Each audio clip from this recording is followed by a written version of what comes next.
The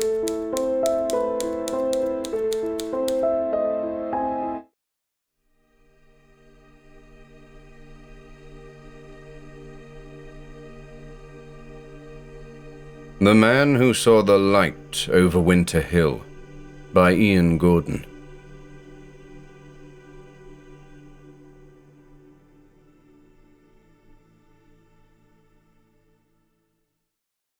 Seven. The Phone Calls. The days that followed were like an unbroken dream. I didn't so much as open a window, kept the curtains closed, and spent most of each day peeking through them at the quiet street outside. The Vento came and went, as did the constable's patrol car, but from neither did anyone emerge. I thought a lot about the driver of the silver car, the oddball in the dark suit. I couldn't shake the idea of the proverbial man in black, a watcher sent to observe my comings and goings. But why? Was there a connection between that otherworldly figure and the thing that had took on my likeness? I wanted to find out, but equally I wanted to forget. I chose to concentrate on the day-to-day, and it wasn't long before the cabin fever kicked in. Have you ever been in such a situation? Stuck indoors for days on end, completely alone, and not because you're sick or recovering from a broken leg, but because you haven't a clue what else to do. I've been called a workaholic on more than one occasion, and I'm sure I could have gone out on a job or two during that time, but with the idea of being watched day and night bearing down on me by both the police and that anonymous agent, I just couldn't face it. My meals consisted of tins of bland soup and beans on toast, supplemented by frequent mugs of tea and coffee. No wonder I was crawling the walls after 24 hours. Rosie called every day, expressing her desire to return as soon as possible. This I discouraged, insisting that I was absolutely fine, content to just stay indoors and keep myself to myself. Of course, I was lying, but she didn't need to know that. It wasn't her fault I'd stumbled into this thing. A call from Inspector Thompson came through on the 29th, I think it was. She asked about my CCTV, whether or not recordings had been made the night the suspect had entered the house. Unfortunately, the VCR hadn't been running, which, looking back, had been a bit of an oversight on my part, especially after what Rosie and I had seen on the monitor on Christmas Day. They were no closer to locating the suspect, she said. No sightings of anybody matching the man's description had been reported, which, given the fact that the man they sought bore a striking resemblance to myself, made me even more determined to stay indoors and out of sight. My solitude continued, tweaking curtains and watching television. What a drag it was. And then the calls. For context, the main telephone is in the dining room, so whenever a call comes through, it takes me a few seconds to get to it from the living room, and that's if I'm motivated to get to it at speed. The first call came in around late afternoon on New Year's Eve. I assumed it was my sister calling, or possibly my parents, so I didn't answer it in a hurry. But when, after a good minute or so, I finally picked up the handset, I found that it wasn't Rosie, nor was it my mum or dad. It was a silent caller, who apparently had nothing to say in response to my repeated hellos. I held the earpiece very close to my head and listened carefully. Not a sound. I hung up.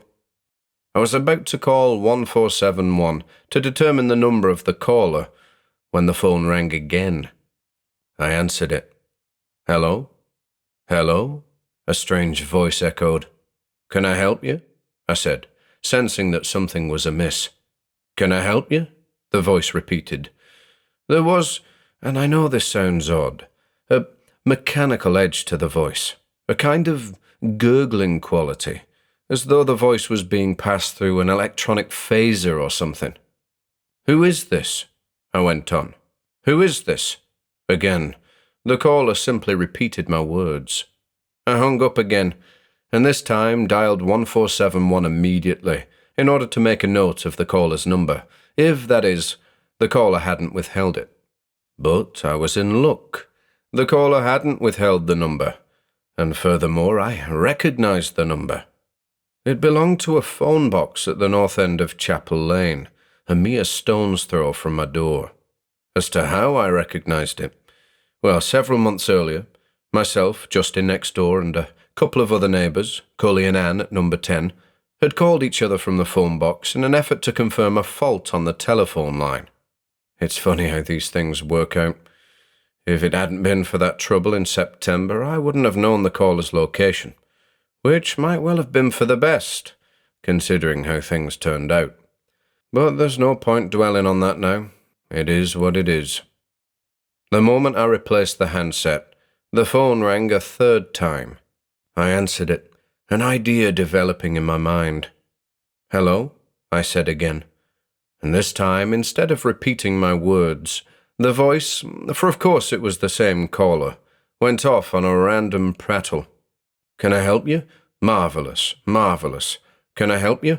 Marvellous." The caller said marvellous an awful lot. Just thinking about it now makes my raw skin crawl. "What do you want?" I asked, reaching for my coat and scarf. "Who is this? Marvellous. Hello? Marvellous. Who is this?"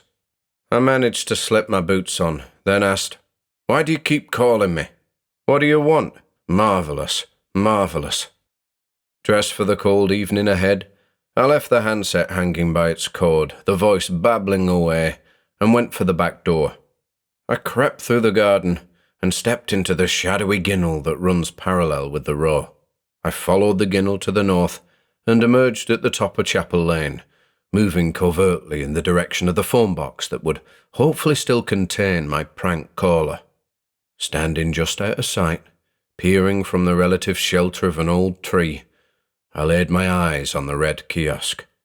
What I saw there shocked me, for it wasn't just the fact that I was looking at my exact double, speaking into the handset, a blank look on his face, but also the fact that the man was wearing precisely the same clothes I was wearing, from the plain tan scarf and black duffel coat to the stonewashed jeans and mahogany hiking boots. I stood there for a few seconds, shaking my head in astonishment. This was him, the escaped suspect, the thing that had taken shape in my bedroom just a few days ago, and now he was calling me, over and over again, in an effort to achieve what exactly? To replicate my voice? Was his purpose to take over my life? Replace me? Did he have help? Someone had to have provided him with my telephone number, Amex directory. Or had he absorbed that information when he looked into my being on Boxing Day?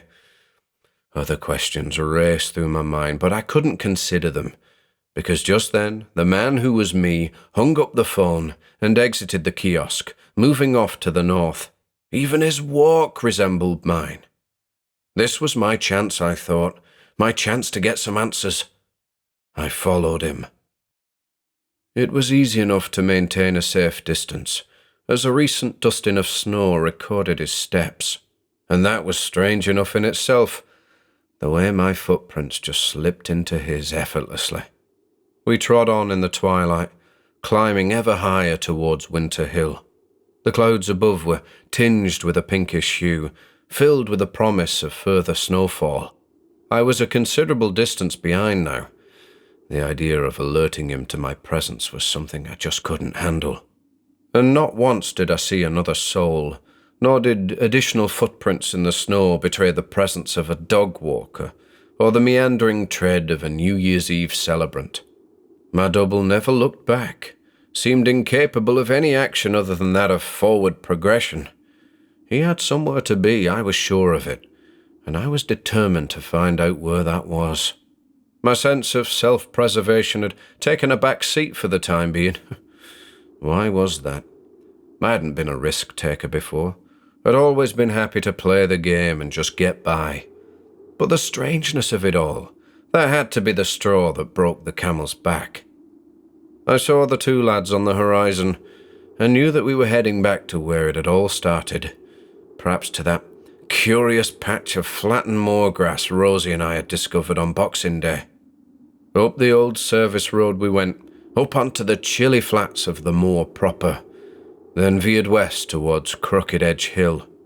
The icy winds blowing from the north were biting, coupled now with flurries of snow. The weather had changed in an instant, punishing me for my boldness.